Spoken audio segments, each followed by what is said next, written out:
ఉన్న బంగారాన్ని విడిపించి ఆ రోజు ఆన్లైన్ రేటుకే మేము కొంటాం. Sharma gold company. వాగర్థావివ సంపృక్తౌ వాగర్థ ప్రతిపత్తయే జగతః పితరౌ వందే పార్వతీ పరమేశ్వరౌ. ఆదిత్యాయ చ సోమాయ మంగళాయ బుధాయ చ గురు శుక్ర శనిభ్యశ్చ రాహవే కేతవే నమః.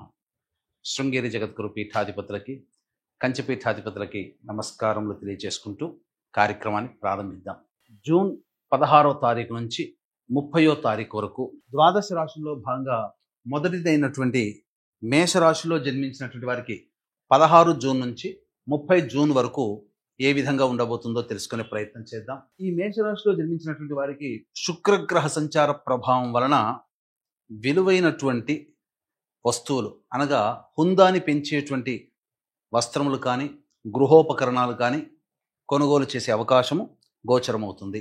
ఆ సందర్భంగా కొంత అప్పు చేయాల్సినటువంటి పరిస్థితులు కూడా గోచరమవుతున్నాయని చెప్పవచ్చు. ఇక ముఖ్యంగా చూసుకున్నట్లయితే ఉద్యోగస్తులకి అద్భుతమైనటువంటి అవకాశాలు గోచరమవుతున్నాయి.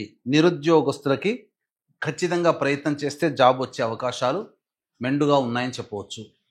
అయితే వృత్తి వ్యాపారాల్లో ఉన్నటువంటి వాళ్ళకి నూతన వ్యాపారాలు అనేటువంటివి ప్రారంభించడానికి అవకాశం ఉన్నటువంటిది.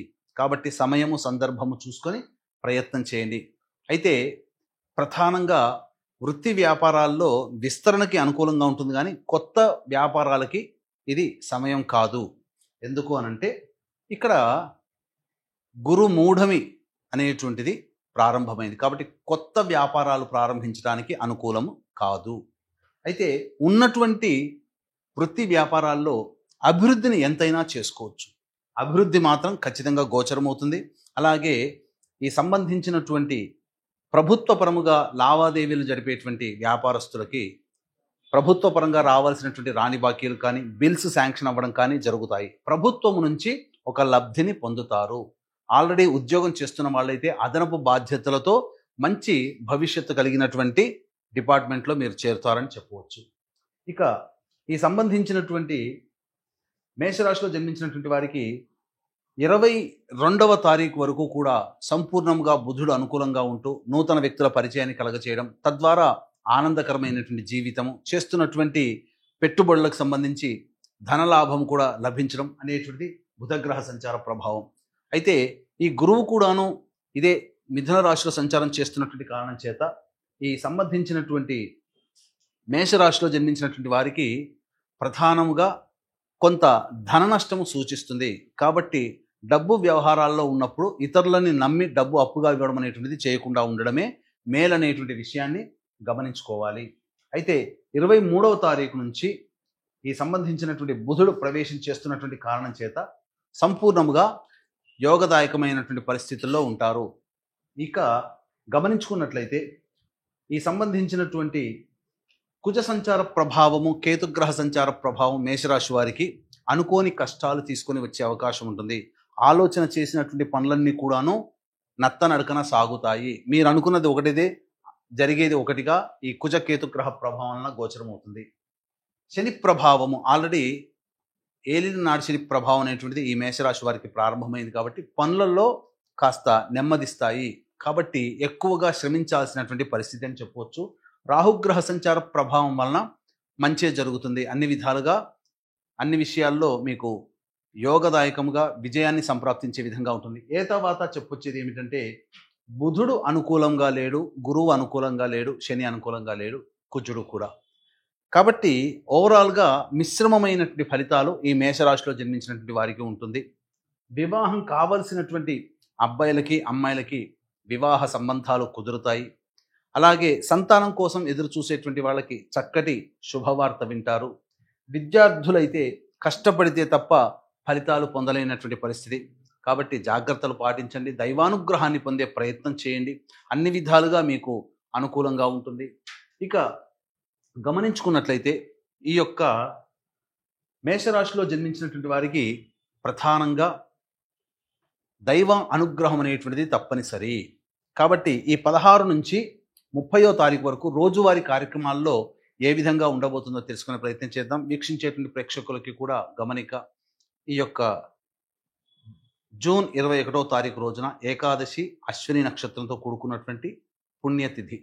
ఈ రోజున జాతకరీత్యా కలుగు విద్య, వివాహ, ఉద్యోగ, దాంపత్య, అనారోగ్య సమస్యల నివారణ కోసమై మరియు మేష మిథున కర్కాటక సింహ కన్యత్తుల వృశ్చిక ధనస్సు కుంభ మీన రాశిలో జన్మించినటువంటి వారికి శని దోష పరిహారార్థమై సర్వదోష నివారణ పూజలు హోమాలు జరిపించి శక్తిపాతము చేయబడినటువంటి శంకరుంగలి మాలని మీకు ఇవ్వడం జరుగుతుంది. ఈ మాలని ధరించడం ద్వారా పాజిటివ్ ఎనర్జీ వస్తుంది, ప్రశాంతత కలుగుతుంది, సమస్యలు తీరుతాయి. ఇక రోజువారీ కార్యక్రమంలో భాగంగా 16వ తారీఖు రోజున చేస్తున్నటువంటి 16, 17, 18 ఈ 3 రోజుల్లో చేస్తున్నటువంటి కార్యక్రమాల వలన మీకు అభివృద్ధి కలుగుతుంది, ధనప్రాప్తి గోచరం అవుతుంది, అలాగే రాణి బాకీలు వసూలవుతాయి. అన్ని వృత్తి ఉద్యోగ వ్యాపారాల్లో ఉన్నటువంటి వాళ్ళకి శుభ సూచకంగా చెప్పబడి ఉంది. ఇక 19, 20వ తారీఖులో కనుక చూసుకున్నట్లయితే అనుకోని ప్రయాణాలు గోచరమవుతున్నాయి. అలాగే నిద్రాభంగము అనగా సరిగ్గా నిద్ర పట్టకపోవడము, అలాగే ప్రతి పని యందు కూడాను ఆటంకాలు ఏర్పడుతుండడం గోచరమవుతుంది. ప్రశాంతత లేని జీవితాన్ని ఈ 19, 20 తారీఖులో పొందుతారు. 21, 22వ తారీఖులో గనక చూసుకున్నట్లయితే పెండింగ్లో ఉన్నటువంటి పనులన్నీ కూడాను పూర్తి చేసుకుంటారు. విందులు వినోదాల్లో మీరు పాల్గొంటారు, కుటుంబ సభ్యులతో ఆనందంగా గడుపుతారు. ఒక బాధ్యతని కంప్లీట్ చేసుకున్నామనేటువంటి ఒక భావనతో ఈ 21, 22వ తారీఖుల్లో ఆనందంగా గడుపుతారని చెప్పవచ్చు. 23, 24 తేదీల్లో చూసుకున్నట్లయితే కుటుంబపరమైనటువంటి వివాదాలు ఏర్పడతాయి, మనస్సు చంచలంగా ఉంటుంది, ఏ పని యందు శ్రద్ధ ఉండదు, ప్రధానంగా ధనపరమైనటువంటి నష్టాలు సూచిస్తున్నాయి కాబట్టి జాగ్రత్తలు పాటించండి. 25, 26 తారీఖుల్లో మిత్రులు సోదరుల యొక్క సహాయ సహకారాలతో మీ సమస్యలన్నీ పరిష్కరించుకుంటారు, రాని బాకీలు వసూలవుతాయి, ప్రధానంగా ఆనందంగా జీవిస్తారు, ధనపరమైనటువంటి సమస్యలు తీరుతాయి, అవసరానికి మరియు ఖర్చులకి మించినటువంటి ఆదాయం లభించడం ద్వారా మీకున్నటువంటి సంతోషాన్ని అధిక మొత్తంలో పొందుతారని చెప్పవచ్చు. ఇక 27, 28, 29వ తారీఖులో కనుక చూసుకున్నట్లయితే వాహనాన్ని నడిపేటప్పుడు జాగ్రత్తలు పాటించాలి, ముఖ్యంగా పెట్టుబడుల విషయంలో జాగ్రత్తలు పాటించాలి, తల్లిగారి ఆరోగ్యం పట్ల శ్రద్ధ వహించాలి, గృహోపకరణాలకి గృహ మరమ్మతులకి అధిక మొత్తంలో డబ్బును వెచ్చిస్తారని చెప్పవచ్చు. ఇక 30వ తారీఖు రోజున మీ ఆరోగ్యం పట్ల శ్రద్ధ వహించండి, అనవసరంగా వృధా కాలయాపన జరుగుతుంది, ఏ పని యందు కూడాను శ్రద్ధ ఉండదు. ఇది 16వ తారీఖు నుంచి 30వ తారీఖు జూన్ వరకు మేషరాశిలో జన్మించినటువంటి వారికి ఉండబోయేటువంటి ఫలితాలు. ఇక ఈ మేషరాశిలో జన్మించినటువంటి వారికి సమస్యలు అనేటువంటివి ఉన్నప్పుడు ఈ సమస్యల పరిష్కారం కోసం సుబ్రహ్మణ్య భుజంగ స్తోత్ర పారాయణం, సూర్యారాధన ప్రతిరోజు చేసినట్లయితే చాలా మటుకు సమస్యలు తగ్గుముఖం పడతాయని చెప్పవచ్చు.